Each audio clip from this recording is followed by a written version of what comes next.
Apa ya? Ya. Alhamdulillahirrabbilalamin. Wassalatu wassalamu ala asrofil anbiya'i wal mursalin. Wa ala alihi wa ashabi ajma'in. Asyhadu an la ilaha illallah wa asyhadu anna muhammadan abduhu wa rasuluh la nabiyya ba'da. Rabbi sholli sadri wa yassir li amri wahlul 'uqdatam min lisani yafqahu qawli amma ba'd. Barakallah fikuna kepada ibunda-ibunda salihah dan akhwati fillah. Apa kabarnya pada malam hari ini? Alhamdulillah, Alhamdulillah, semuanya luar biasa. Luar biasa. Allahu Akbar ya. Masya Allah. Itu yel-yel kita ya Bu ya. Kayaknya yel-yelnya sudah umum ya. Nggak apa-apa ya. Ya Alhamdulillah pada malam hari ini Allah masih senantiasa memberikan kita nikmat kesehatan, nikmat keimanan dan keislaman yang mana pada malam hari ini ibu-ibu rela hadir meluangkan waktu untuk hadir dalam taman surganya Allah yaitu majelis ilmu. Ya, mudah-mudahan tetap istiqomah selalu dalam majelis ilmu sampai pada akhirnya kita dipanggil dengan Allah secara husnul khotimah. Selawat beriringkan salam, marilah kita hadiahkan kepada Nabi kita Muhammad Sallallahu Alaihi Wasallam. Allahumma sholli ala sayyidina. Yang mana beliau adalah seorang pemimpin umat, ya. Berkat dakwah beliau kita bisa menikmati bagaimana indahnya persaudaraan Islam pada malam hari ini ya. Kita bisa berkumpul berjamaah kembali bersama-sama. Nah, maka dari itu kita banyak-banyaklah berselawat kepada beliau. Mudah-mudahan dengan banyaknya kita berselawat, insya Allah kita mendapatkan syafaat beliau di yaumil akhir kelak. Amin. Amin ya Rabbal Alamin. Baik, Ibu-Ibu. Nah, Alhamdulillah Ustazah kita sudah hadir ya. Saya ingin perkenalan dulu. Mungkin ibu-ibu yang lain sudah pada tahu siapa saya. Ya, nama saya Ukti Tri, saya dari Dakwah Priority Medan ya. Insya Allah setiap minggunya itu kami berganti-ganti MC-nya. Nah, pada malam hari ini minggu pertama ya awal bulan itu Insya Allah saya membersamai ibu-ibu hadir terus di acara pada malam hari ini. Insya Allah awal bulan ini kita mengkaji tentang fikih keluarga, yaitu bisa disebut juga dengan parenting ya. Nah, baik sebelum kita memulai kajian seperti biasa, saya akan memutarkan video yang mana insya Allah dapat membuat giroh semangat dakwah kita kepada ummahat semakin tinggi ya. Insya Allah bentar ya Bu.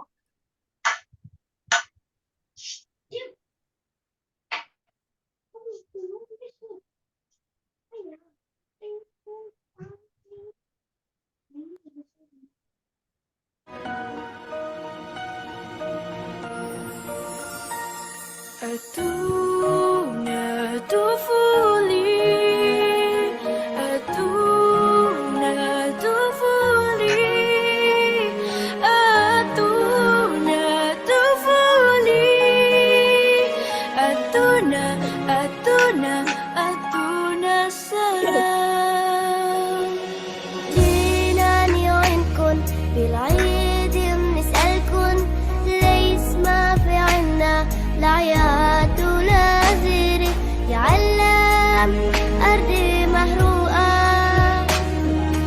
أرضي هري مشروقة زمننا عم بينام أم تشعل أيام وين الشمس هلوة ورفوف الحمام يا ألم أرضي محروقة أرضي هري مسروقة أرضي صغيري مثلي صغيري أتونا السلام أتونا الطفولي أتونا الطفولي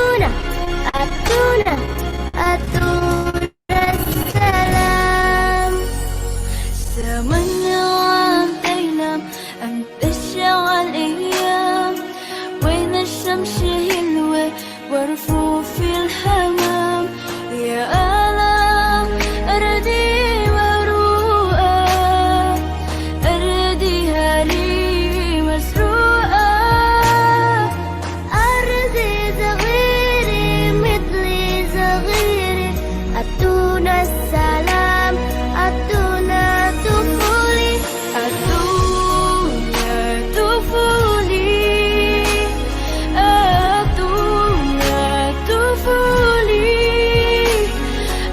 أتونا طفولي أتونا أتونا أتونا السلام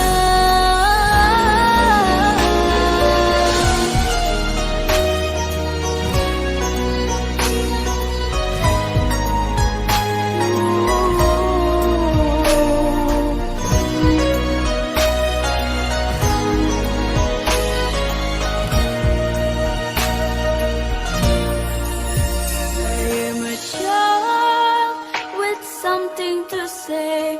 Please listen to me. I am a child who wants to play. Why don't you? Ya, itu tadi alhamdulillah pemutaran video.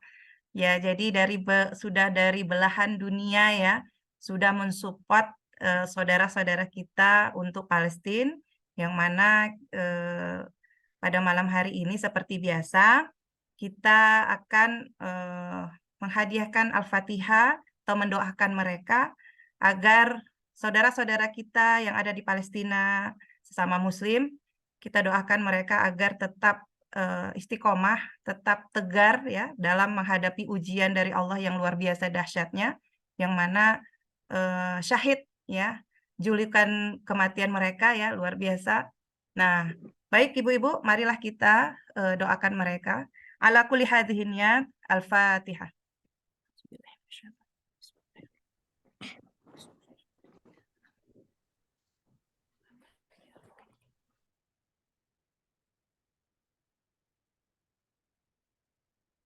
Ya, alhamdulillah.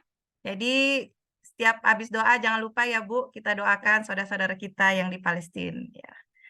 Baik, alhamdulillah Ustazah kita sudah hadir ya. Seperti biasa, beliau adalah Ustazah Sri Cahyo Wahyuni, yang mana beliau adalah founder dari Sekolah Khairul Ummah di Medan ya, khusus terutama di daerah Amplas ya. Nah, jadi ibu-ibu, anak-anaknya yang khusus di daerah Amplas, mana tahu bisa menyekolahkan anak-anak di Sekolah Khairul Ummah ya, Masya Allah. Baik, saya akan menyapa Ustazah kita. Assalamualaikum Ustazah. Waalaikumsalam warahmatullahi wabarakatuh. Ya, alhamdulillah, apa kabar Ustazah? Sehat? Alhamdulillah luar biasa. Ya, alhamdulillah. Saya pikir tadi tidak bisa terhubung. Ternyata Ustazahnya lagi apa Ustazah? Ada kendala ya? Iya, lagi terapi saya. Oh iya, jadi ini di mana Ustazah? Lagi di tempat terapi? Enggak, di rumah terapi. Oh, alhamdulillah. Baik Ustazah. Nah, pada malam hari ini ibu-ibunya sudah pada menunggu ya seperti biasa. Nah, saya serahkan kepada Ustazah waktu dan tempat. Tepat Ustazah? Bismillahirrahmanirrahim. Assalamualaikum warahmatullahi wabarakatuh. Waalaikumsalam. Waalaikumsalam warahmatullahi wabarakatuh. Innal hamdalillah wa syukurillah la haula wala quwata illa billah. Asyhadu an la ilaha illallah wahdahu la syarikalah wa asyhadu anna Muhammadan abduhu wa rasulah nabiyya ba'da. Rabbi srohli sodari wa yassirli amri wahlul uqdatan min lisani yafqahu qawli. Raditu billahi robba warzuqna fahma waj'alna minal muslimin. Amin. Alhamdulillah, ibu-ibu solihah dimanapun berada, hari ini, malam ini kita bisa bertemu, bertatap muka, walaupun via Zoom, untuk mendiskusikan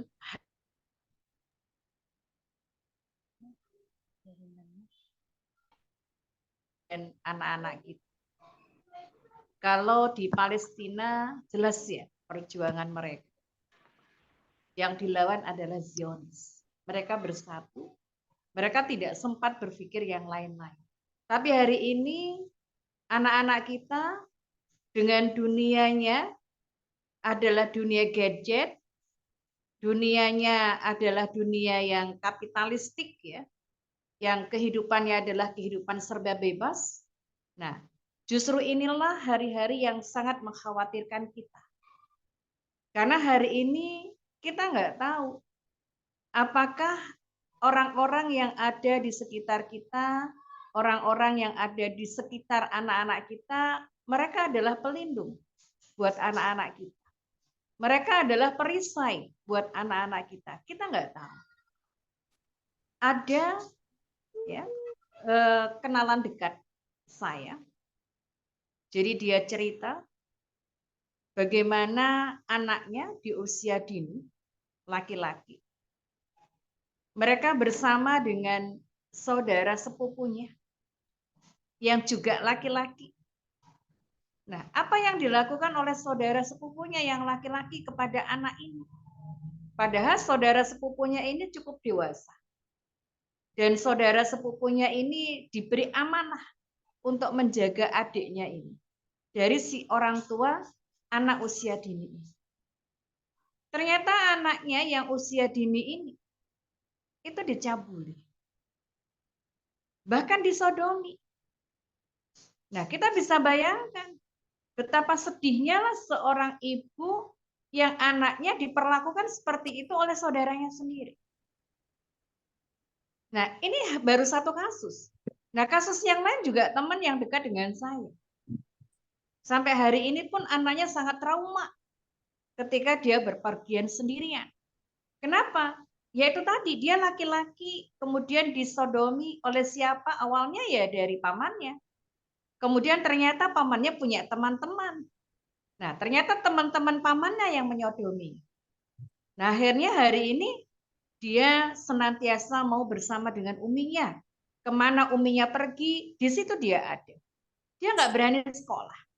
Ini menjadi sesuatu yang traumatik buat anak-anak kita. Nah, itu yang laki-laki. Nah, yang laki-laki saja hari ini itu ada di dalam bahaya yang mengancam mereka, bagaimana dengan anak-anak perempuan kita? Nah, anak-anak perempuan kita juga tidak kalah ya. Kondisinya itu dalam bahaya. Ini di daerah Deli Serdang ya. Ini juga di kampung teman saya, di gang teman saya. Itu anak usia SD, montok-montoknya. Kelas 1 atau kelas 2 begitu usianya. Itu ditinggal sama ibunya bekerja. Nah, apa yang terjadi? Ya dikerjain sama tetangganya. Itu yang ngerjain tetangganya. Dan kejadian-kejadian ini tidak berakhir sampai di sini, tapi terus berlanjut. Ya antara adik dengan kakak, antara sepupu dengan sepupunya, ini terus berlanjut. Jadi ini sesuatu yang sangat membahayakan buat anak-anak kita. Ini adalah ancaman terhadap generasi kita. Nah, sehingga hari ini kita sebagai orang tua tentunya harus punya satu pemikiran bahwa anak-anak kita yang ada di dalam genggaman kita, ini harus kita selamatkan. Tidak bisa kita biarkan begitu saja. Nah, bagaimana kita menyelamatkan anak-anak kita? Nah, anak-anak kita ini tumbuh menjadi seorang manusia yang mereka itu juga punya jiwa sosial.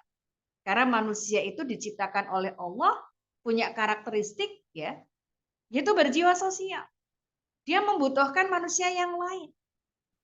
Dia butuh berorganisasi, dia butuh berteman, dia butuh bermain dan seterusnya. Itu anak-anak kita. Nah, sehingga hari ini kita harus menyelamatkan mereka. Sehingga tidak berlebihan kalau saya katakan hari ini harusnya kita menjadikan satu komunitas kita ini menjadi komunitas penyelamat generasi. Kalau di Palestina sudah jelas. Mereka tempatnya surga. Mereka berhadapan dengan Zionis. Tapi anak-anak kita hari ini, mereka berhadapan dengan pergaulan bebas. Mereka berhadapan ya dengan ya berbagai ancaman-ancaman, terutama adalah ancaman-ancaman yang sifatnya adalah seksualitas. Nah, kenapa hal ini bisa terjadi? Karena hari ini ya, kalau kita bicara, kita sekarang ini hidup di dalam satu sistem. Nah, sistem atau aturan yang diterapkan di tengah-tengah kehidupan kita adalah aturan-aturan yang sekuleristik. Aturan-aturan yang kapitalistik. Dengan aturan yang sekuleristik dan kapitalistik, mereka ketika memandang manusia, antara laki-laki dengan perempuan, maka pandangan mereka ini adalah pandangan yang sifatnya adalah jinsiah. Pandangan yang sifatnya adalah seksualitas. Jadi kalau laki-laki ketemu dengan perempuan, ya perempuan itu tempat memenuhi ya seksualitas mereka. Nah, demikian pula perempuan ketemu laki-laki. Nah, maka yang ada di dalam benak perempuan, oh laki-laki itu adalah tempat untuk memenuhi seksualitas dia. Para bunda yang solihah, Allah menciptakan manusia itu dengan potensi yang dimilikinya. Nah, kemarin sudah kita bahas di pertemuan bulan yang lalu. Potensi yang Allah ciptakan seiring dengan proses penciptaan manusia. Nah, semuanya itu harusnya dalam rangka digunakan untuk ibadah, untuk tunduk dan taat kepada segala sesuatu yang diperintahkan oleh Allah dan dilarang. Sesuai dengan apa yang ada di dalam surat Az-Zariyat ayat 56. Wa ma khalaqtul jinna wal insa illa liya'budun. Dan tidaklah aku ciptakan jin dan manusia kecuali untuk ibadah. Jadi manusia itu diciptakan oleh Allah dengan potensi yang dimilikinya.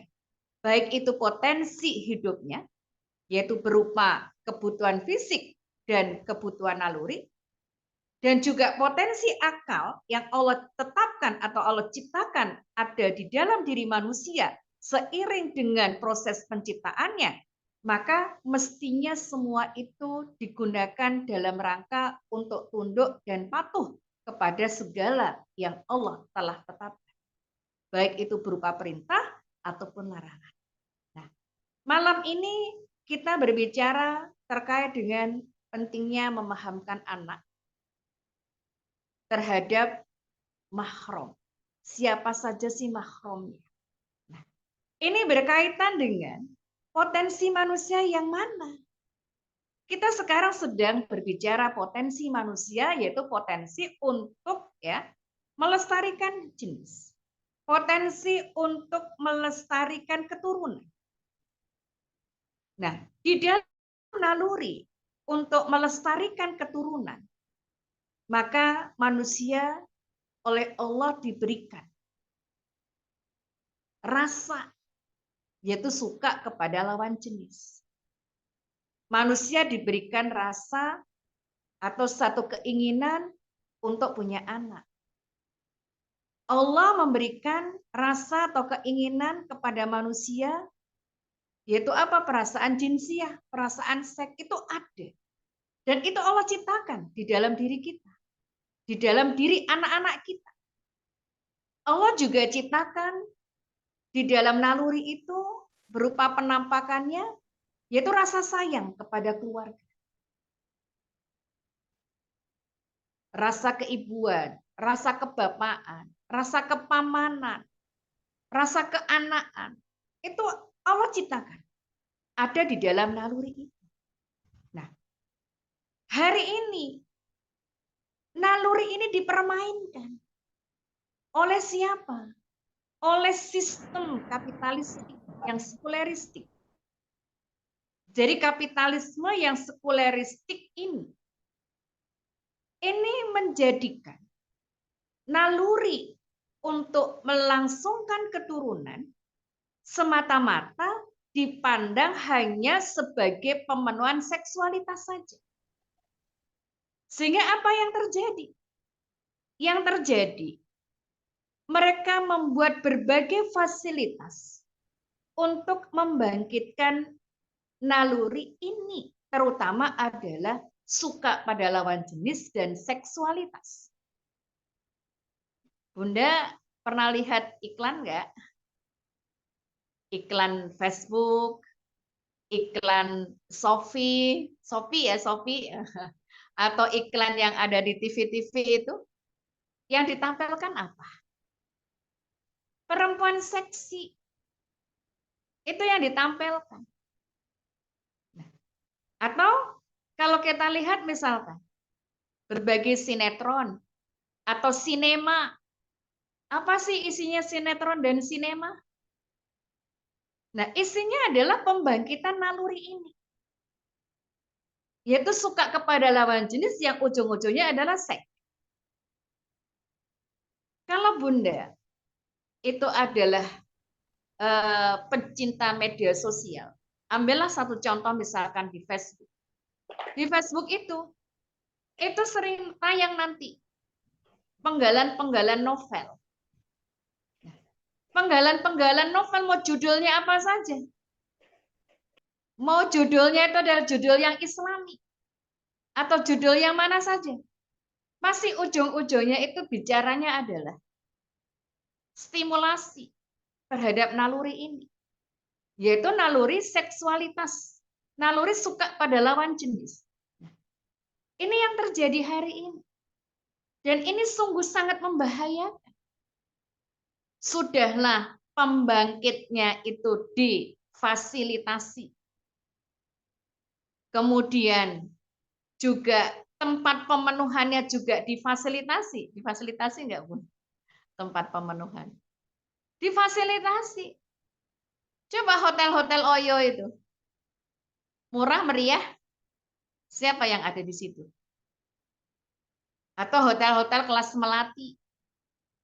Siapa penikmatnya? Nah, ini adalah fasilitas. Jadi ketika kita hidup di dalam sebuah sistem kapitalistik ini, dan manusia itu punya naluri, yaitu naluri untuk melangsungkan keturunan yang di dalam naluri ini ada rasa suka pada lawan jenis dan juga ada perasaan jinsiah atau seksualitas. Nah, ini yang dipermainkan. Sehingga yang dikejar itu adalah ini. Bukan untuk yang lain, tapi hanya untuk ini, semata-mata untuk ini. Bahkan hari ini anak-anak kita ketika mau menikah, apa yang kebayang? Yang mereka bayangkan itu bukan bagaimana beratnya menghadapi kehidupan rumah tangga.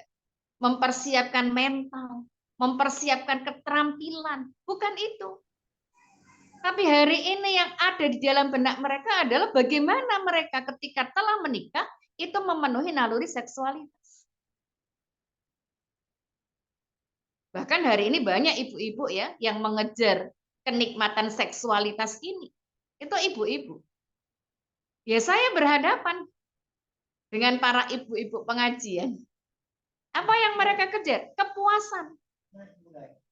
Nah, padahal kalau kita bicara naluri ini, naluri untuk ya melangsungkan keturunan, itu bukan semata-mata dalam rangka untuk ya silah jinsiah, hubungan seks. Nah, bukan ini. Allah menciptakan naluri, yaitu naluri untuk melangsungkan keturunan. Ini tujuannya supaya manusia itu kelangsungan jenisnya, kelestarian jenisnya itu bisa benar-benar dipertahankan. Jadi adanya naluri yang Allah ciptakan, yaitu naluri untuk melangsungkan keturunan ini, sebenarnya dalam rangka untuk memenuhi apa yang Rasul juga banggakan. Jadi Rasul itu akan berbangga di yaumil akhir nanti dengan banyaknya umatnya. Nah, jadi naluri untuk melangsungkan keturunan atau gorizah now. Nah, ini sebenarnya Allah ciptakan supaya lestari yang namanya jenis manusia. Nah, sehingga Allah itu atau Islam itu memberikan satu pandangan. Bahwasanya apa? Laki-laki dengan perempuan itu ketika bertemu dalam artian mereka itu ya memenuhi naluri ini, yaitu dalam rangka melangsungkan keturunan, bukan untuk yang lain. Jadi laki-laki dengan perempuan itu ketemu dalam rangka untuk melangsungkan keturunan. Dan ketika kita bicara sila jinsiyah atau hubungan seks atau jima, itu adalah thoriqoh, cara yang Allah sudah tetapkan dalam rangka untuk melahirkan keturunan. Dan Allah memberikan satu kerangka untuk bisa memanfaatkan naluri ini. Maka ada satu tahapan yang harus dilalui, yaitu pernikahan. Jadi pernikahan. Nah, setelah menikah baru gitu kan, laki-laki dengan perempuan itu bertemu, pertemuan itu ya, ketika terjadi silah jinsiyah itu dalam rangka untuk melahirkan keturunan, bukan yang lain. Nah, dalam pandangan Islam yang namanya silah jinsiyah atau hubungan seks itu, ya Allah sudah tetapkan kadar. Di sana pasti ada kenikmatan, nggak usah dipikir-pikir. Nggak usah dikejar-kejar. Nah, inilah rusaknya pemikiran manusia, rusaknya pemikiran kaum muslimin, rusaknya pemikiran bapak-bapak, rusaknya pemikiran ibu-ibu, dan juga pemikiran anak-anak kita. Ketika mereka hari ini hidup di dalam sistem kapitalis, kemudian yang diberikan sebagai stimulasi, baik berupa gambar atau pemikiran-pemikiran, itu adalah silah jinsiyah ini dan kenikmatan-kenikmatan jinsiyah ini, maka mereka mengejar ini. Sehingga apa yang terjadi? Jangan dikira bapak-bapak kalau sudah ngaji nggak apa namanya, nggak ada yang selingkuh, nggak ada yang berzina.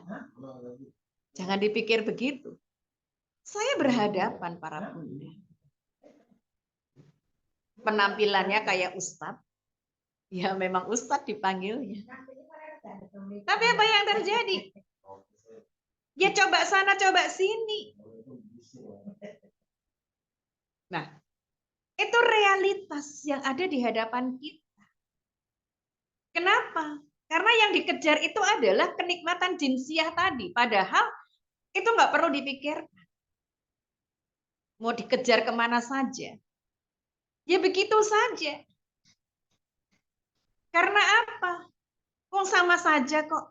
Casingnya saja kok yang berbeda. Nah, anak-anak kita juga begitu.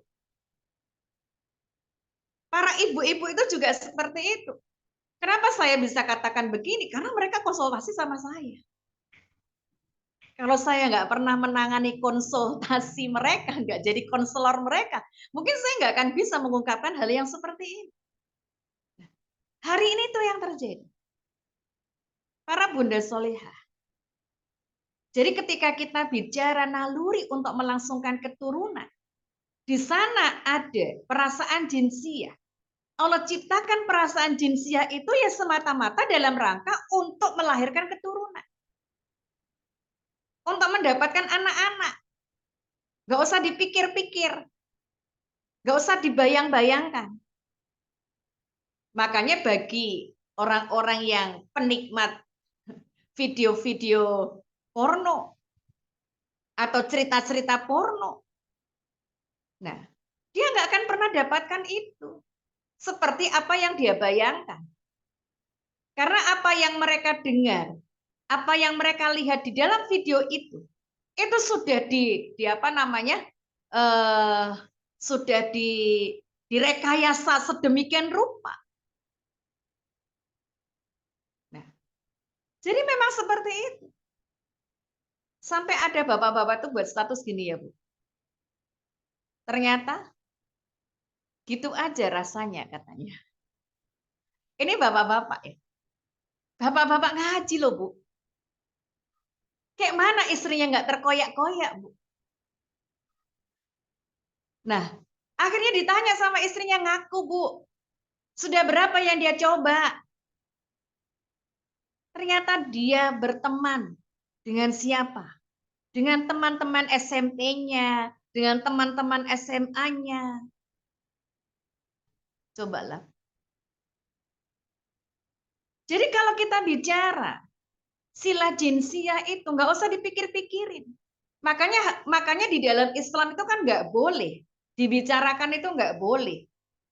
Diomong-omongin itu nggak boleh. Kalau hari ini malah divideokan. Hari ini malah dibuat filmnya. Kan seperti itu. Jadi para bunda solihah, ketika kita bicara naluri untuk melangsungkan keturunan, di sana ada perasaan jinsiyah yang melahirkan hubungan jinsiyah atau hubungan seks, ini semata-mata dalam rangka untuk melahirkan keturunan. Ini thoriqoh yang Allah tetapkan. Dan kadarnya seperti apa, kenikmatannya Allah sudah tetapkan. Nggak usah dicari-cari. Nggak usah dikejar-kejar. Nggak usah percaya dengan artikel-artikel yang hari ini disajikan di dalam berbagai media. Karena kadarnya Allah sendiri yang sudah menetapkannya. Para bunda solihah. Dan ini hanya bisa dilakukan di dalam Islam itu ketika seorang laki-laki dengan perempuan itu menikah. Ini harus kita kunci di sini. Tidak boleh dengan jalan yang lain. Nah, dari pernikahan inilah akhirnya lahir anak-anak kita. Lahirlah mahram. Jadi malam ini kita bicara mahram ketika terjadi yang namanya hubungan pernikahan. Hubungan suami dan istri. Nah, jadi kalau kita nggak menikah atau tidak terjadi satu pernikahan, gimana akan lahir anak-anak, kemudian anak-anak kita menikah, lahir lagi anak-anaknya, anak-anaknya lagi menikah, lahir lagi anak-anaknya. Ketika seperti itu, ya, barulah terjadi yang namanya mahram. Jadi mahram dalam pernikahan. Para bunda, anak-anak kita ini sebagaimana mereka adalah manusia. Kalau Allah ciptakan di dalam diri kita potensi hidup dan juga akal, maka di dalam diri anak-anak kita ini Allah juga ciptakan yang namanya potensi hidup dan akal. Dan Allah juga menciptakan yang namanya naluri. Dan salah satu naluri yang ada di dalam diri anak kita adalah naluri untuk melangsungkan keturunan.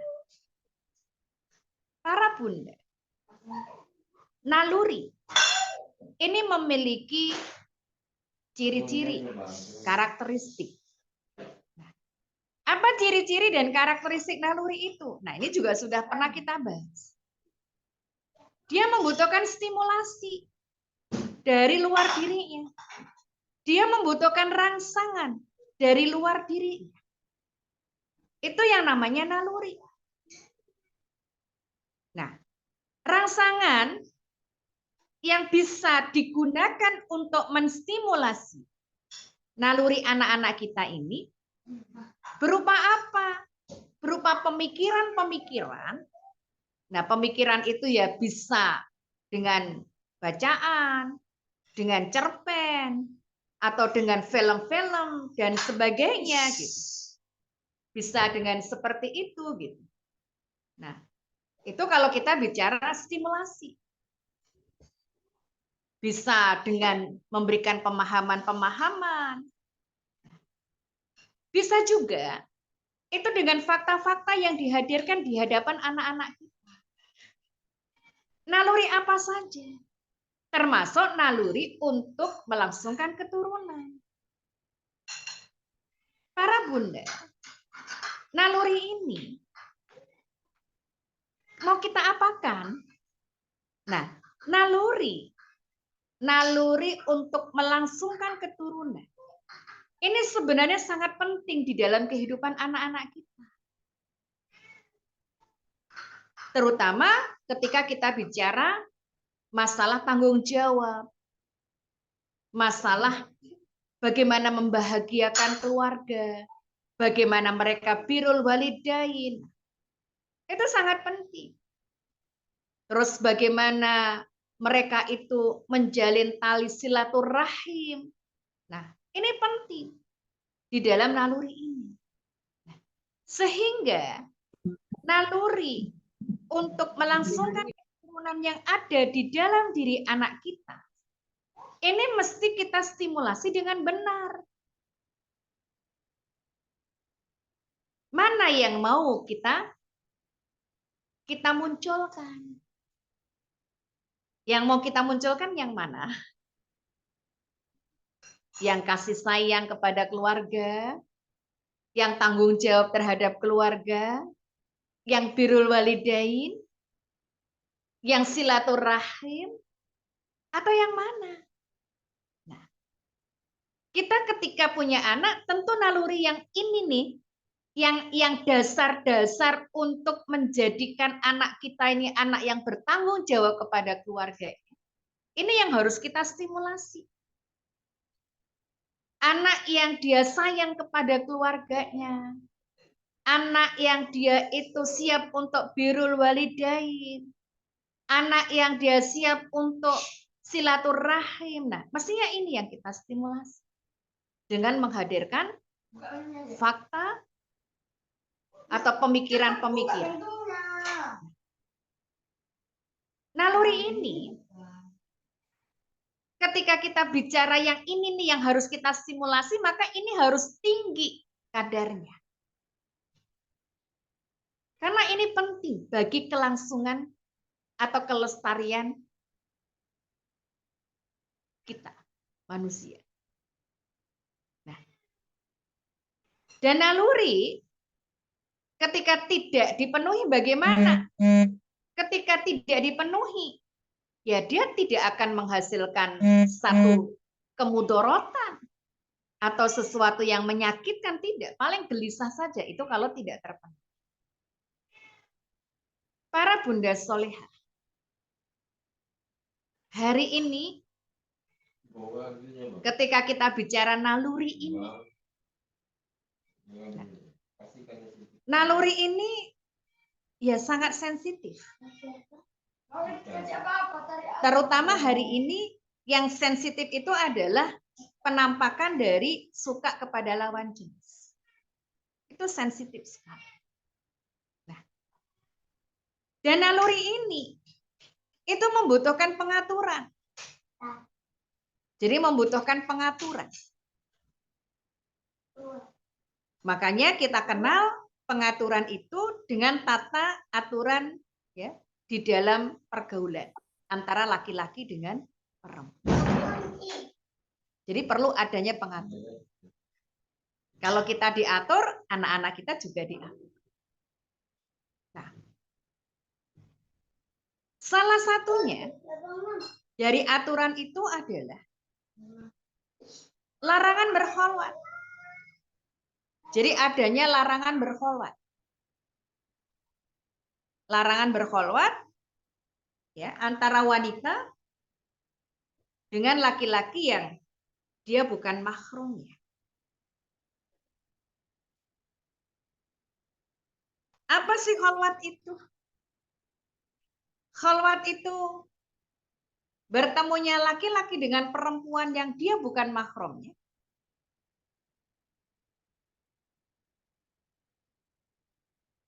Yang apabila orang lain ingin masuk ke dalamnya itu membutuhkan adanya izin. Itu yang namanya kholwat.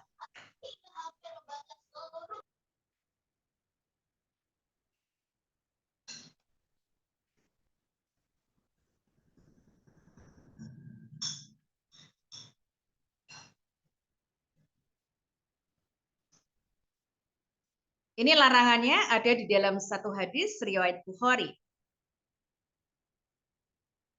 La yahluwanna rajulun bi imra'atin illa ma'a dzi mahram. Janganlah la yahluwanna, janganlah seorang laki-laki dan wanita itu berkholwat kecuali bersamanya ada mahram. Jadi kecuali bersamanya ada mahram. Berkholwat itu bentuknya banyak, Bu. Bisa di tempat yang ramai, di kafe, tempat umum ya kafe, tapi berdua saja, makan bareng. Nah, jadi kalau ada orang mau masuk ke dalam pembicaraan di situ, dia butuh izin dari keduanya. Atau misalkan di teras rumah, itu bisa. Namanya kholwat berdua. Atau misalkan boncengan, laki-laki dengan perempuan. Nah, yang itu bukan mahram. Kholwat itu termasuk takrobu zina. Permulaan dari zina itu adalah kholwat. Jadi kalau Allah itu melarang wala takrobu zina dan janganlah mendekati zina, salah satunya adalah kholwat. Saya pernah ketemu anak SMP kelas 3 di Taman Teladan. Saya lagi bawa anak-anak jalan-jalan di situ, main-main di situ. Saya sapa, kakak dari mana? Cerita dia dari sekolah. Terus dia cerita temennya, seusia dia, SMP kelas 2. Itu hamil di luar nikah. Kejadiannya kapan? Di siang hari bolong. Jadi anaknya dijemput sama teman-temannya laki-laki dan teman perempuan dibawa kemana? Main-mainnya kemana? Ibu tahu Simpang Kongsi nggak? Marendal. Di situ ada kuburan Cina. Ya di situ mereka beraksi.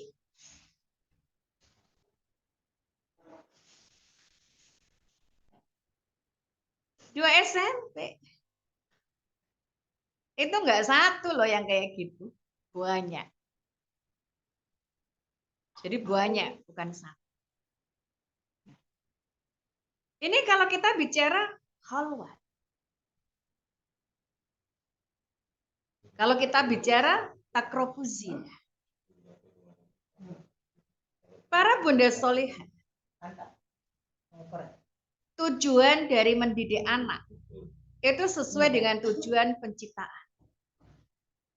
Jadi Allah Subhanahu wa Ta'ala itu menciptakan anak kita itu tidak lain dalam rangka untuk menjadi abid, untuk menjadi hamba yang soleh, ibadus solihin, untuk menjadi orang-orang yang bertakwa, orang-orang yang tunduk dan patuh kepada setiap apa yang diperintahkan oleh Allah. Nah, terkait dengan naluri ini, naluri untuk melangsungkan keturunan ini yang berkembang di dalam diri anak-anak kita, dengan banyaknya stimulasi di luar sana, kita perlu waspada. Ibu Eli Risman, beliau seorang ketua yayasan Buah Hati, dan beliau juga seorang pakar parenting. Beliau buat penelitian.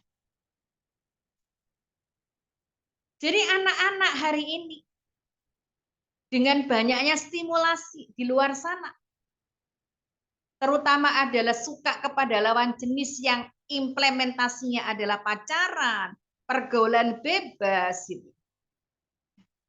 Itu sudah diikuti oleh anak-anak usia dini. Jadi anak usia dini, kelas TKB, itu udah bilang, oh itu pacarku. Anak-anak SD Bun sekarang, itu kalau pacaran manggil apa? Abi dan Umi.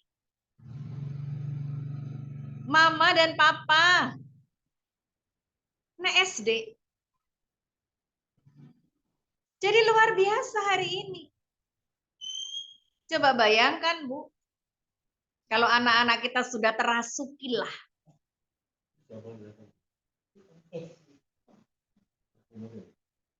pemikiran-pemikiran yang seperti itu dan itu berdampak kepada tingkah lakunya. Kira-kira bisa nggak kita menjadikan mereka anak-anak yang soleh, anak-anak yang bertakwa?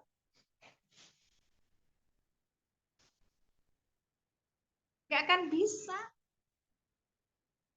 Wong yang ada di kepalanya adalah itu saja, suka pada lawan jenis, nggak ada yang lain. Makanya hari ini kita perlu waspada. Terus apa yang harus kita lakukan hari ini buat anak-anak kita? Para bunda, naluri ini ada sejak penciptaan anak kita. Ada di dalam kandungan kita. Kemudian anak kita lahir. Maka yang harus kita lakukan penuhi naluri ini. Kalau di usia dini itu adalah disayangi, sayang itu ada di dalam pelayanan, anak usia prabalik itu didampingi, kalau dia sudah umur 10 tahun maka harus disilang, perempuan didekatkan kepada para abi, maka abi harus hadir. Kalau laki-laki didekatkan kepada uminya, maka para umi harus hadir. Di sekolah saya itu ada laki-laki itu capernya luar biasa. Capernya sama ustazahnya. Nah ini tanda-tanda. Sebenarnya kurang belean kasih sayang seorang ibu. Karena luar biasa capernya. Nah kalau kita hadir sebagai orang tua, ya kalau di usia dini tadi adalah pelayanan, kemudian disayangi, dipeluk gitu kan. Di usia prabalik itu adalah pendampingan, kita hadir bersama dengan mereka gitu. Maka mereka akan adem, sakinah, tenang kehidupannya. Kalau sudah tenang ini sangat mudah untuk kita proses. Nah, itu yang harus kita lakukan. Kemudian seiring dengan itu, naluri ini butuh pengaturan. Maka kita juga fahamkan tata aturan pergaulan di dalam diri anak-anak kita. Mulai dari perintah godul basor, menundukkan pandangan. Nah ini harus kita fahamkan. Di dalam diri anak-anak kita menundukkan pandangan. Jadi godul basor itu nanti mungkin perlu kita kupas lebih jauh itu ya. Godul basor itu ya dua. Tidak melihat apa yang diharamkan, yaitu melihat aurat, dan tidak melihat yang disertai dengan syahwat. Jadi menutup aurat. Tapi gitu ya. Bolak-balik dilihatnya. Ketemu dengan sepupunya. Keren sepupunya gitu ya. Bolak-balik dilihatnya. Itu sudah melihat dengan syahwat. Itu sudah penikmatan. Terhadap apa? Terhadap jinsiah, perasaan seksualitas. Saya dulu punya sepupu. Beda saya sama sepupu saya sangat jauh ya. Sepupu saya seumur-umur ibu saya. Orangnya keren, ganteng, GM gitu ya, kuliahnya. Terus saya juga punya sepupu saya perempuan. Kuliahnya di IPB. Jadi kalau ada acara keluarga, apa kata dia? Dia ngomongnya sama saya. Yun, aku suka sekali sama Mas itu. Senyumnya manis, katanya orangnya keren. Ya. Itu sepupuan. Itu kalau kita bicara sepupu. Bicara godul baso. Ini harus kita pahamkan di dalam diri anak-anak kita. Karena anak-anak kita ini, ketika kita menikah, kita punya saudara. Saudara sebapak, seibu, atau sebapak saja, atau seibu saja. Suami kita juga begitu. Nah, saudara-saudara kita punya anak-anak. Anak-anaknya ini, ya kan, berarti sepupu buat anak kita. Nah, ya ini harus kita pahamkan. Bahwa sepupu itu bukan mahram. Nah, sehingga apa? Sehingga kita harus godul basor. Meski sama sepupu. Nggak boleh terlihat aurat kita. Ini harus kita pahamkan sama anak-anak kita. Kalau di usia dini, ini sudah kita kenakan kamu laki-laki, kamu perempuan. Laki-laki bermain sama laki-laki, perempuan bermain sama perempuan. Laki-laki permainannya apa, perempuan permainannya apa. Begitu usia prabalik gitu kan. Ya kita juga pahamkan kepada mereka. Nah, mulailah kita berikan tata pergaulan. Itu mulai prabalik. Mulai 7 tahun itu sudah kita berikan pemahaman terkait dengan tata aturan pergaulan laki-laki dengan perempuan. Yang kita mulai dari godul basar, tidak boleh melihat aurat. Kalau anak usia 10 tahun ke bawah itu, ya biasanya mereka belum mengerti, melihat dengan syahwat itu belum mengerti. Walaupun ada yang sudah mengerti, ada, rata-rata belum. Nah, anak usia prabalik itu sudah kita pahamkan. Karena nanti di usia 10 tahun, itu perkembangannya sangat pesat yang namanya gorizah nau ini. Naluri untuk melangsungkan keturunan ini. Jadi kalau laki-laki tidak dekat dengan ibunya, dia akan jatuh cinta sama siapa? Ya sama perempuan-perempuan yang lainnya. Bisa juga sama sepupunya. Bagaimana dengan perempuan yang dia tidak dekat dengan abinya? Dia cari laki-laki di luar sana. Itu di usia-usia 10 tahun, itu normalnya begitu. Gitu. Nah, jadi tata pergaulan itu harus kita pahamkan ke dalam diri anak kita. Kemudian yang kedua, itu adalah perintah untuk ya menutup aurat. Ya laki-laki juga harus menutup aurat, perempuan juga harus menutup aurat. Ini juga harus kita pahamkan kepada anak-anak kita. Nah, anak-anak kita ini juga harus kita pahamkan bahwasanya yang namanya perempuan ketika keluar rumah, dia harusnya berpakaian sempurna. Jadi perempuan itu harus berpakaian sempurna. Pakaian sempurna itu apa? Jilbab dan kerudung. Itu juga harus kita pahamkan. Laki-laki juga kita pahamkan pakaian perempuan itu jilbab dan kerudung loh. Sehingga dia juga bisa melakukan amar ma'ruf. Sama siapa? Sama saudaranya, sama temannya. Karena bagian untuk membangun jiwa kepemimpinan itu, anak-anak kita siap untuk melakukan amar ma'ruf. Nah, terus kemudian, ya jilbab itu baju terusan, yang longgar, yang tidak nerawang, yang di dalamnya ada pakaian rumah kita. Kemudian pakaian atas adalah kerudung. Saya bahas secara umum saja ya. Nah, kemudian setelah kita pahamkan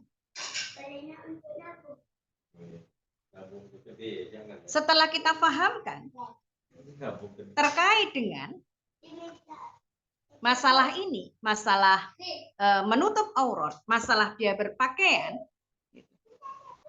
maka yang berikutnya yang kita juga pahamkan itu adalah seorang wanita itu nggak boleh melakukan perjalanan jauh yang lebih daripada 24 jam kalau tidak ada mahramnya. Ini sudah mulai ya, di usia prabalik itu sudah harus kita mulai.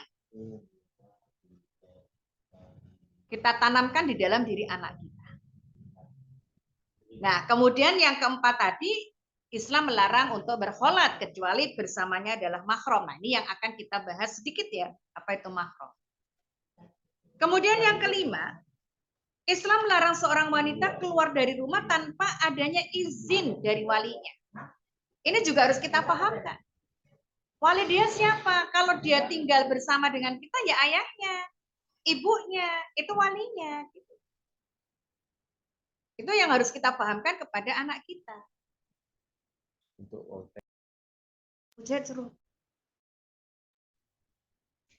Nah, terus kemudian, ya, setelah kita pahamkan bahwa keluar rumah itu membutuhkan izin, sehingga anak kita jangan sampai dia keluar rumah entah kemana, ternyata sudah sama yang lain. Nanti ada kejadian-kejadian yang tidak kita inginkan, itu terjadi. Hari ini luar biasa kejahatan di luar sana, jangankan di luar sana. Di rumah kita saja kejahatan itu bisa saja terjadi. Ya, seperti yang saya sampaikan tadi, ternyata sepupunya, ternyata pamannya yang melakukannya. Kan luar biasa. Nah, ini harus kita pahamkan kepada anak kita. Kemudian yang keenam, wanita itu hukum asalnya dia bersama dengan wanita atau bersama dengan mahramnya. Jadi wanita itu dia punya kehidupan sendiri. Kehidupannya bersama dengan wanita atau bersama dengan mahram.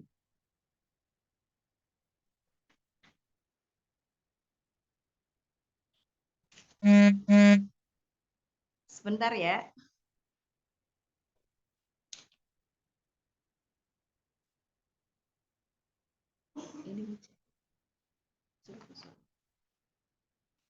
Ya.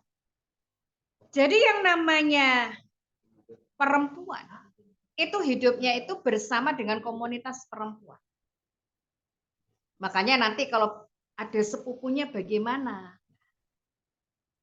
Itu kalau kami pulang kampung gitu, anak saya itu dia benar-benar menjaga ya dengan sepupu laki-lakinya. Beda dengan sepupu perempuannya yang di kampung sana. Dia sangat dekat sekali dengan sepupu-sepupu laki-lakinya. Nah, jadi amar ma'ruf. Jadi kehidupannya itu bersama dengan komunitas perempuan atau jamaah perempuan dan bersama dengan mahramnya. Itu kalau kita bicara kehidupan perempuan. Nah, ini harus kita pahamkan. Kemudian yang terakhir, di dalam tata pergaulan yang harus kita juga pahamkan kepada anak-anak kita. Nah, Islam itu antara laki-laki dengan perempuan, hubungannya itu hubungan kerjasama, ta'awun. Tidak ada hubungan khusus. Hubungan khusus itu hubungan yang spesial, hubungan pribadi. Jadi laki-laki dengan perempuan yang dia tidak ada ikatan apa-apa, itu tidak boleh saling memberikan hadiah. Jadi nggak boleh saling memberikan hadiah. Bagaimana nanti dengan sepupu? Nah, ini baru kita bahas berikutnya. Ini non sepupu ya. Kehidupan khusus itu adalah yaitu tadi memberikan hadiah, perempuan memberikan hadiah kepada laki-laki spesial, laki-laki memberikan hadiah kepada perempuan. Nah, pemberian hadiah itu hanya boleh itu di dua hal, dua kondisi. Yang pertama itu ada seorang perempuan itu dikhidbah oleh laki-laki atau sudah dalam lamaran laki-laki. Nah, kalau perempuan ya, itu juga sama. Kemudian kondisi yang kedua itu di dalam pernikahan. Jadi sudah menikah. Sudah jadi suami istri, itu baru boleh. Para bunda yang solehah, kita bicara mahram. Ketika terjadilah laki-laki dengan perempuan itu hubungannya adalah hubungan pernikahan, maka disinilah lahir mahram. Mahram itu apa sih? Mahram itu yang haram untuk dinikah. Itu mahram. Nah, siapa saja mahram itu? Mahram itu saudara sekandung. Sekandung itu seayah dan seibu. Atau seayah saja. Atau seibu saja. Nah, ini mahram. Itu yang pertama. Kemudian yang kedua, saudara dari ayah kita. Jadi paman dari ayah itu mahram. Kemudian tante dari ayah itu mahram. Kemudian saudara ibu kita. Saudara ibu kita aturannya sama ya dengan yang saya sebutkan di awal. Seayah dan seibu, seayah saja atau seibu saja itu adalah mahram. Nah, kemudian kakek kita, nenek kita, mau dari jalur ayah ataupun dari jalur ibu. Saudara kandung ayah kita, saudara kandung kakek kita dari pihak ayah, saudara kandung nenek kita dari pihak ibu kita, itu semua adalah mahram. Itu saja. Mahram karena pernikahan. Nah, tidak setiap mahram itu wali.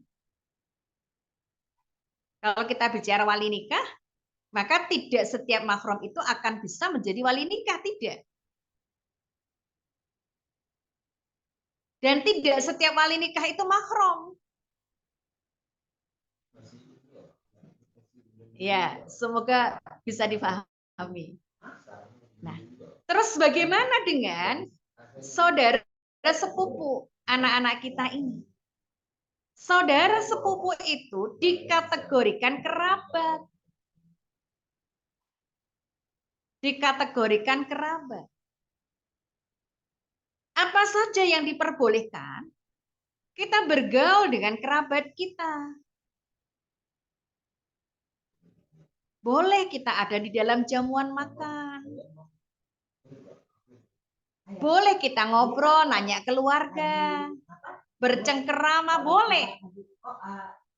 Tetapi apa yang ada di dalam aturan pergaulan tadi itu nggak boleh terjadi. Menampakkan aurat nggak boleh. Melihat aurat nggak boleh.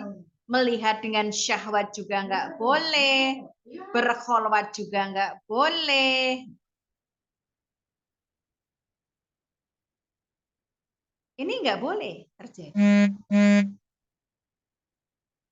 Kemudian kasih hadiah spesial juga nggak boleh. Kalau mau ngasih sepupunya semua dikasih.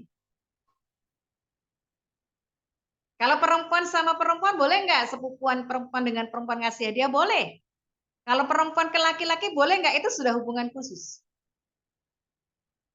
Maka itu nggak boleh. Kalau mau ngasih semuanya dikasih. Sepupu laki-lakinya semua dikasih. Nah, itu terkait dengan mahram. Ini penting untuk kita fahamkan kepada anak-anak kita. Sehingga anak-anak kita, ketika anak itu ada di usia prabaligh, terutama di usia 10 tahun ke atas, maka anak-anak ini harus sudah kita perlakukan seperti orang dewasa. Dia harus terikat dengan tata aturan pergaulan ini. Sehingga dia harus tahu mana mahram dan mana yang bukan. Kalau tidak segera kita terapkan hal ini di usia prabalik yaitu 10 tahun ke atas, maka nanti kita yang susah, Bun. Ketika anak kita sudah balik. Untuk meluruskan kembali. Itu bukan perkara yang mudah. Nah, sementara ketika kita bicara anak usia prabalik itu usia yang paling penting ya. Paling kritis. Kalau kita gagal di dalam mendidiknya di usia ini, maka di usia balik nanti kita juga akan keteteran. Makanya hari ini kita fahamkan sejak dia usia balik, kita fahamkan, ya kita juga berikan contoh ya, terkait dengan tata pergaulan itu, dan kita juga katakan ini sepupu bukan mahram, mahram kamu yang mana, ini terus kita perkenalkan. Begitu usia 10 tahun benar-benar kita terapkan aturan pergaulan ini di dalam diri anak kita. Karena anak usia 10 tahun itu kita siapkan benar-benar dia akan menyongsong di usia balik, dia wajib terikat kepada seluruh aturan-aturan yang Allah sudah tetapkan. Ya, barangkali begitu. Semoga bisa difahami. Mohon maaf hari ini tidak menggunakan PPT ya untuk presentasi karena tadi ada yang slide saya harusnya buat presentasi jam berapa, ternyata ada miss ya dengan saya terapi. Ya, terima kasih dikembalikan kepada Bunda Tri. Ya, alhamdulillah, syukran jazakillah khair Ustaznya. Jadi sangat minim ya perhatian kepada anak terkait tentang pergaulan bebas ini ya Ustazah ya. Perlu adanya pengaturan dan pemahaman tata cara pergaulan dalam Islam. Baik, sebelum kita masuk dalam sesi diskusi, saya akan menayangkan sebentar video tentang terkait tentang tema kita pada malam hari ini.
Ya, itu tadi cuplikan sedikit ya terkait tentang tema kita pada malam hari ini. Baik, di sini sudah ada pertanyaan Ustazah dari Ibu Helma Medan. Nah, bagi ibu ada yang mau raise hand? Saya duluankan dulu yang raise hand. Kalau tidak ada, kita ke kolom chat ya. Nah, di sini ada Ibu Helma dari Medan. Beliau bertanya, bagaimana cara memberi pemahaman kepada anak-anak supaya tidak berhalwat dan apabila dia menyukai lawan jenisnya atau menahan rasanya untuk sampai waktunya dia siap menikah. Boleh Ibu Helma dibuka on mic-nya? Ya, mungkin ini Ustazah. Iya, terima kasih. Langsung dijawab Ya, ya, Bun. langsung Ustazah, langsung. Ya. Jadi kalau kita bicara ini adalah naluri. Naluri itu punya karakteristik tadi. Yaitu apa? Itu butuh adanya rangsangan atau stimulasi. Maka apa yang harus kita lakukan kepada anak-anak kita? Kalau kita bicara naluri untuk melangsungkan keturunan hari ini yang menjadi problem besar itu adalah suka kepada lawan jenis dan perasaan seksualitas tadi. Maka yang harus kita lakukan adalah menghilangkan segala sesuatu yang membangkitkan ini. Itu harus kita hilangkan. Baik itu berupa kisah-kisah, video, ataupun cerpen, atau novel, atau gambar-gambar, dan bahkan kita sendiri. Maka seorang suami dan istri itu nggak boleh melakukan adegan mesra ya. Ciuman mesra, pelukan mesra itu di depan anak-anak itu nggak boleh. Itu bagian dari merangsang. Bagian dari menstimulasi. Munculnya rasa suka kepada lawan jenis. Munculnya perasaan seksualitas di dalam diri anak kita. Jadi nggak boleh ciuman, peluk-pelukan, bermesraan itu nggak boleh. Nah ini yang harus kita lakukan yang pertama. Kemudian yang kedua, ya, setelah kita hilangkan semuanya ini, kemudian yang kedua kita tingkatkan yang namanya naluri tadayunnya. Naluri tadayun itu adalah naluri beragama. Berarti yang kita tingkatkan itu adalah kedekatan dengan Sang Penciptanya. Nah, dengan apa? Kalau di dalam Islam, untuk pengendali naluri untuk suka kepada lawan jenis atau perasaan-perasaan yang sifatnya jinsiah ini, itu dengan berpuasa. Maka buat anak-anak kita ini puasa. Minimal puasa Senin Kamis. Itu yang harus dilakukan. Kemudian yang ketiga, penuhi rasa kasih sayang tadi. Kalau anak ibu perempuan, ajaklah jalan-jalan ayahnya. Ajak makan berdua, kan? Pergilah jalan-jalan, entah ke sungai, entah jalan-jalan ke gunung, berdua sama anaknya. Ya bundanya jangan cemburu. Oh, anaknya sendiri masa dicemburuin kan gitu. Nah, jadi harus dekat dengan ayahnya. Nah, kemudian juga oleh ayahnya dipuji-puji, diapresiasi. Itu kalau anak perempuan. Kalau anak-anak itu sudah terpenuhi ini nalurinya untuk disayangi, dia nggak butuh yang lain. Tapi dengan catatan, yang stimulan-stimulan tadi, baik itu berupa fakta, atau berupa gambar-gambar, atau berupa video atau cerita-cerita itu benar-benar kita tidak boleh hadirkan. Termasuklah adegan-adegan mesranya para ayah dan bunda itu juga nggak boleh dihadirkan di hadapan anak-anak kita. Nah, ini menjadi catatan buat kita. Di samping kita juga sampaikan bahwasanya apa? Hari ini fokus kita adalah belajar. Itu harus dipahamkan. Saya setiap hari memahamkan kepada anak-anak. Ya kan? Apa yang harus mereka lakukan? Serius kita waktunya belajar, kita sungguh-sungguh. Nah, ini yang kita tanamkan kepada anak-anak kita. Di Palestina mereka bahwa berjuang, berhadapan dengan Zionis, bawa batu. Nah, kalau sekarang kita di sini ya serius, sungguh-sungguh belajar. Terus kita tanamkan. Nah, makanya para bunda, kalau bisa anak-anak itu dibuatkan komunitas. Komunitas ya. Ya kalau kita nggak bisa buat komunitas, kirimlah kepada komunitas yang baik.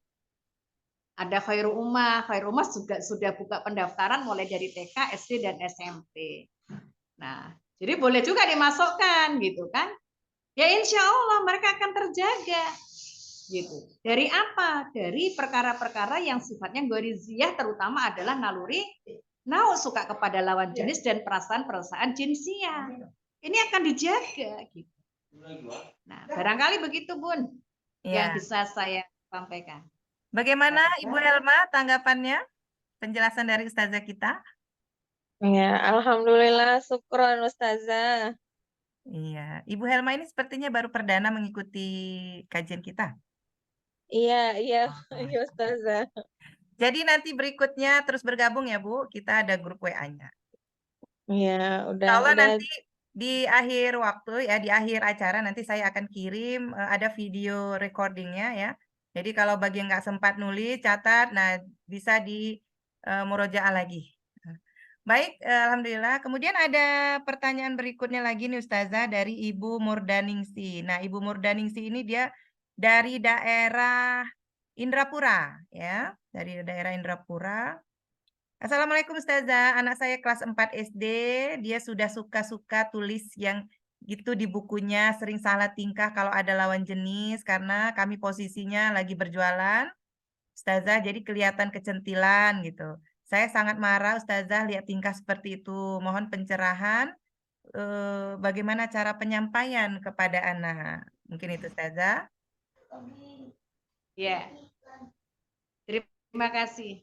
Ya, anak-anak seusia itu, kelas 4 SD itu memang sedang berkembang-kembangnya naluri untuk melangsungkan keturunan, yaitu suka kepada lawan jenis. Itu sedang berkembang-kembangnya. Nah, kita nggak cukup marah, nggak cukup kita menyampaikannya atau memahamkannya. Dalam kondisi hari ini, yang harus kita lakukan adalah penuhi rasa sayang itu, perhatian itu. Itu yang harus kita lakukan.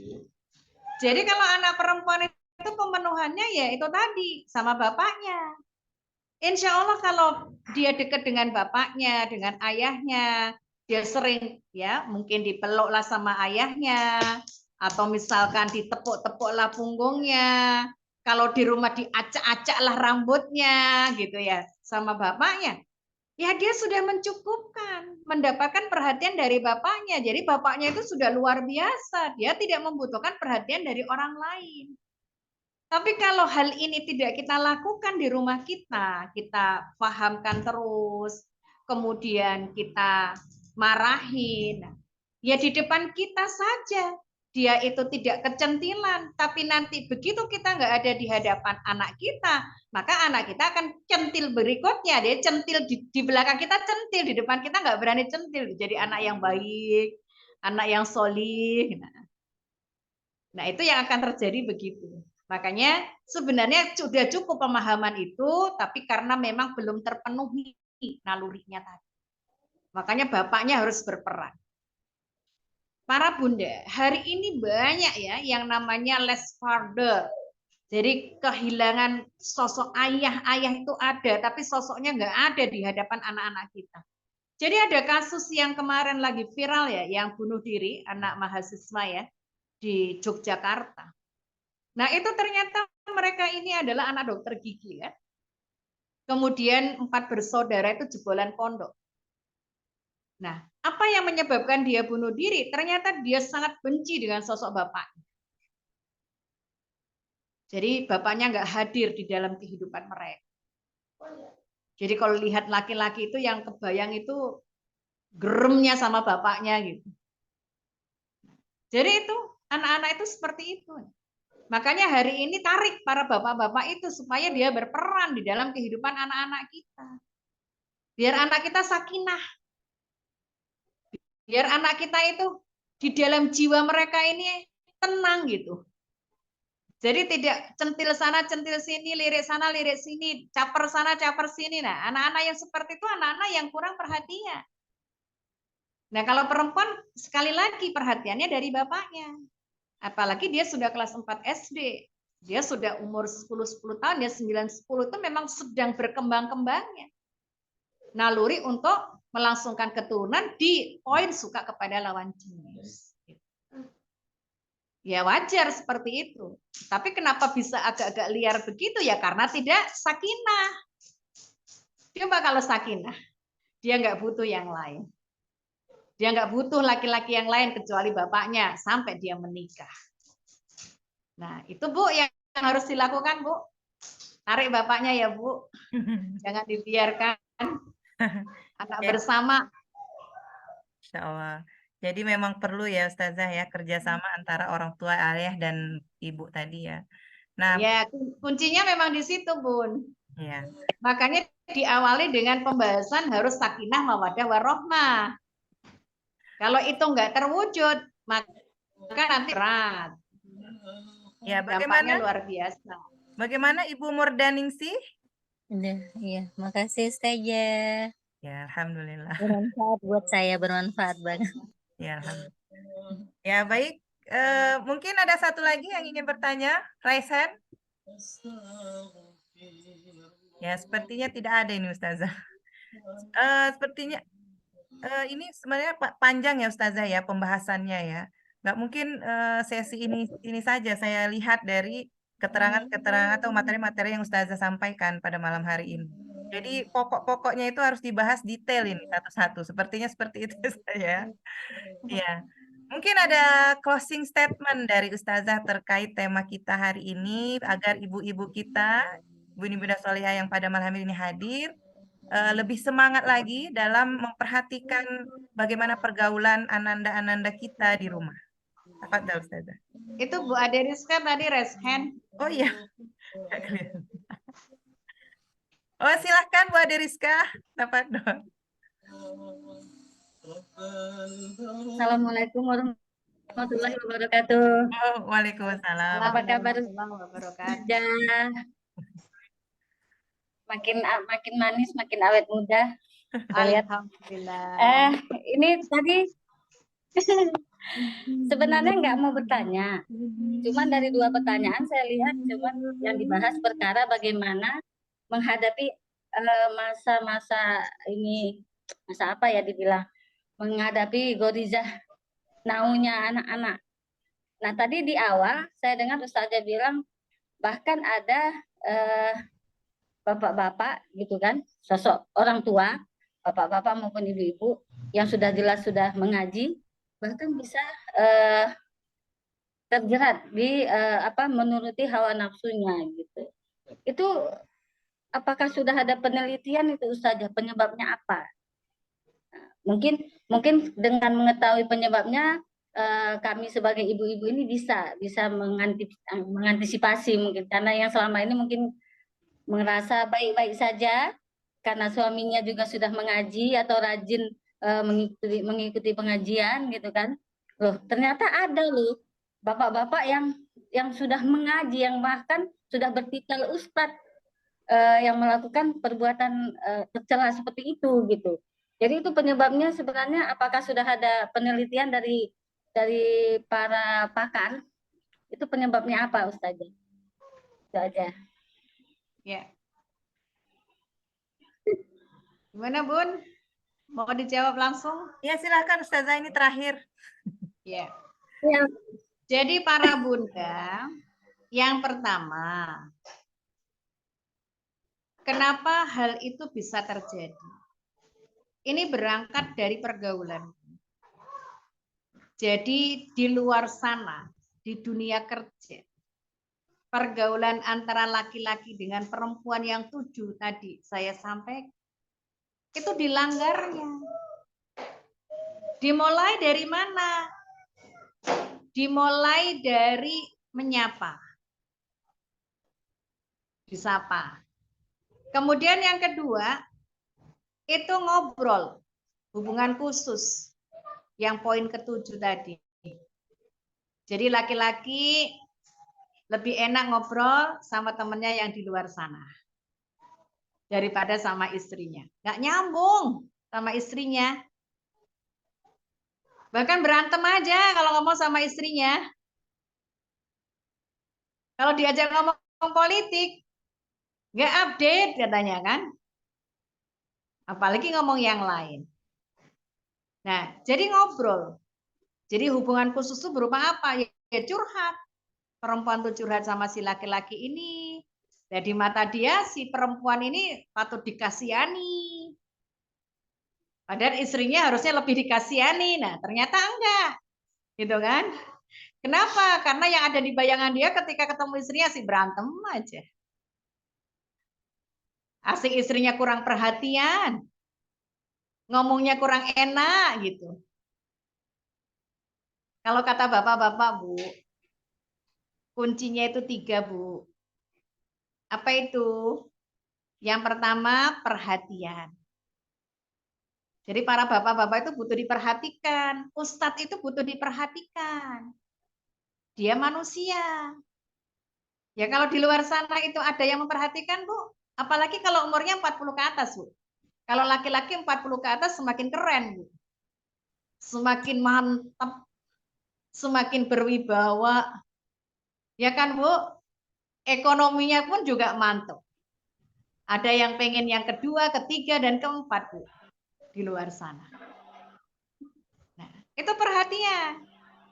Makanya dikasih perhatian sedikit aja, Bu. Takhluk lah itu, Bu. Di luar sana. Sementara di rumahnya, begitu datang, nggak disambut. Begitu minum kopi sendiri.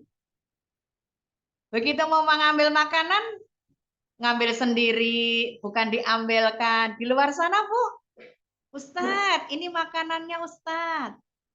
Ini kopinya Ustadz. Gimana tuh, Bu? Jadi perhatian. Kemudian yang kedua, Bu, pengertian. Jadi dari istri itu jangan nuntut aja. Jadi ngerti. Kita bisa menempatkan diri. Kita bisa membaca situasi dan kondisi. Datang-datang sudah sederet repetan kita berikan. Padahal cuma satu sajanya salahnya. Ketinggalan dompet. Pernah nggak, Bun? Gara-gara ketinggalan dompet, ngerepet panjang. Jadi pengertian. Sering Ustazah. Nah, itu yang harus diperbaiki.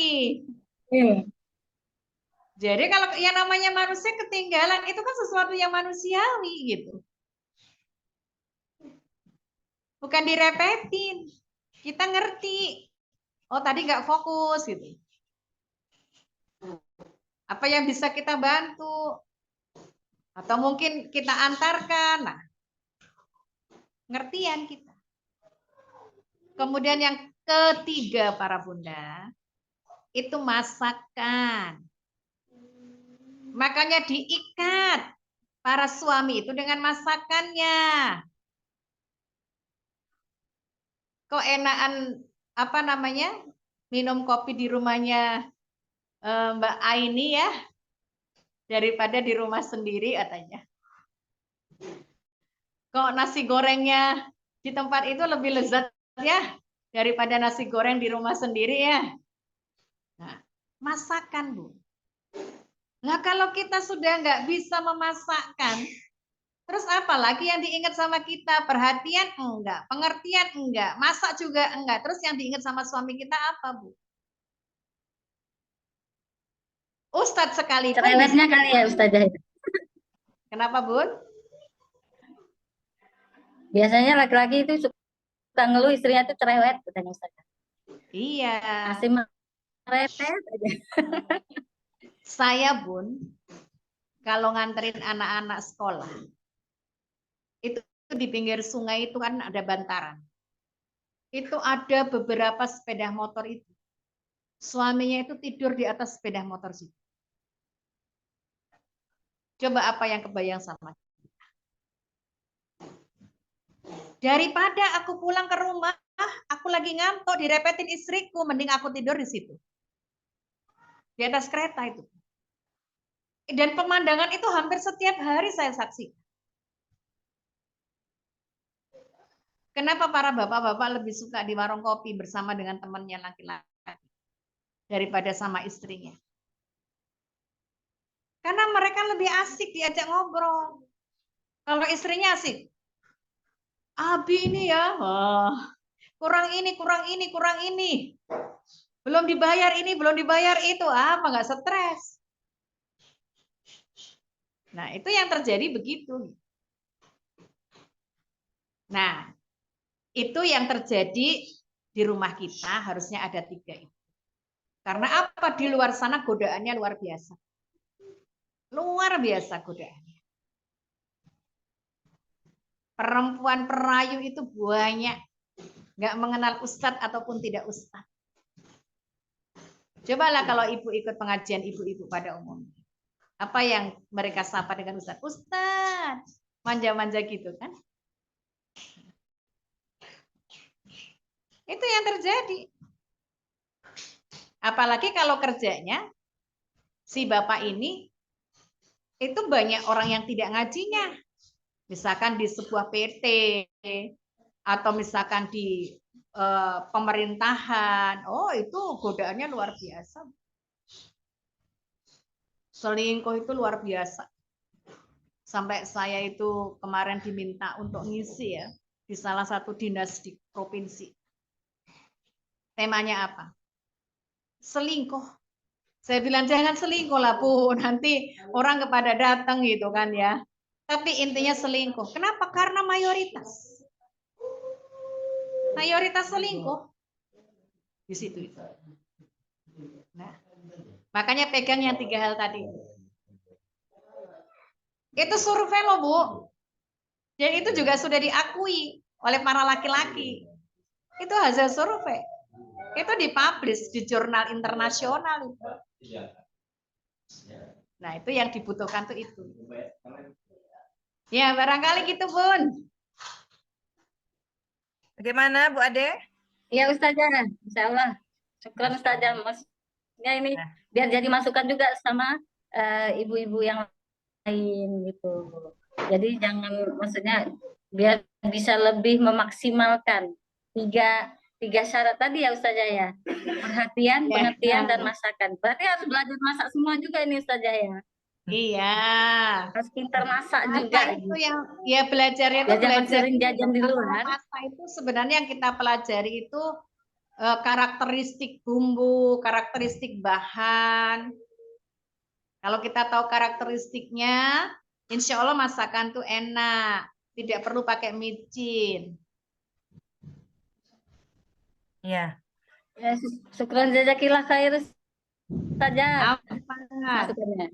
Ya, jadi ingat ya Bu, PPMA, perhatian, pengertian, masakan ayang beb.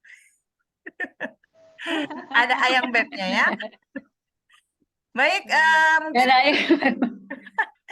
mungkin itu saja Ustazah ya. Langsung closing statement Ustazah. Tafadhol. Ya. Ya, alhamdulillah para Bunda. Jadi hari ini itu tantangan kita luar biasa ya di dalam mendidik anak. Nah, terutama terkait dengan pergaulan bebas. Itu luar biasa.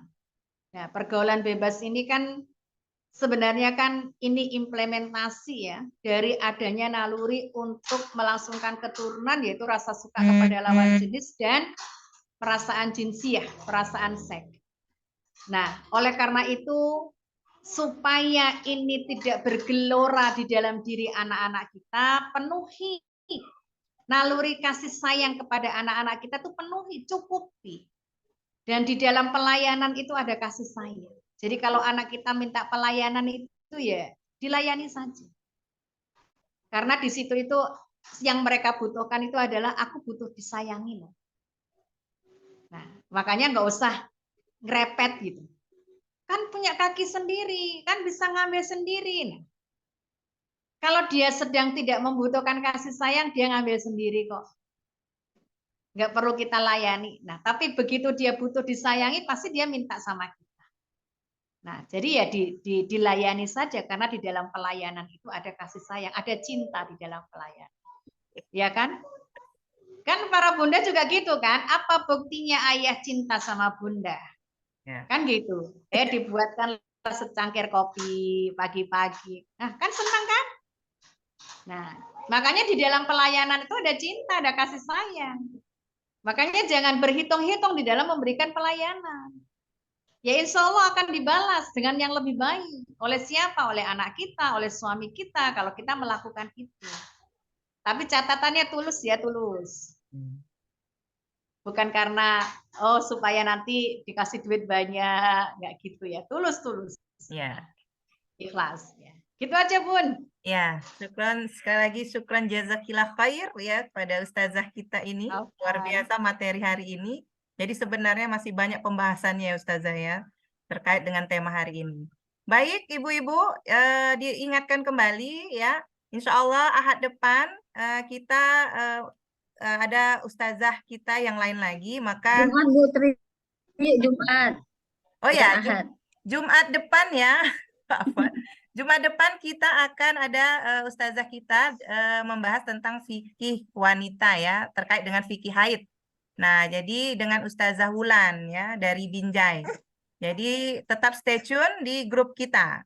Nah, diingatkan kembali juga besok subuh ada kajian subuh yaitu Sirah Nabawi dari Ustadz Musdar. Nanti link dan informasi kami akan kasih di grup WA.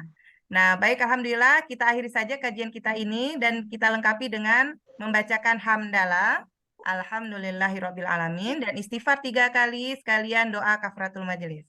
Astagfirullahaladzim, astagfirullahaladzim, astagfirullahaladzim. Subhanakallahumma wa bihamdika asyhadu an la ilaha illa anta wa astaghfiruka wa atubu ilaik. Walhamdulillahirabbil alamin. Ya, Ibu-ibu, saya mohon maaf atas salah dan khilaf kami untuk pada malam hari ini. Saya mohon ampun kepada Allah. Dan saya akhiri dengan wabillahi wal taufiq wal hidayah. Wassalamualaikum warahmatullahi wabarakatuh.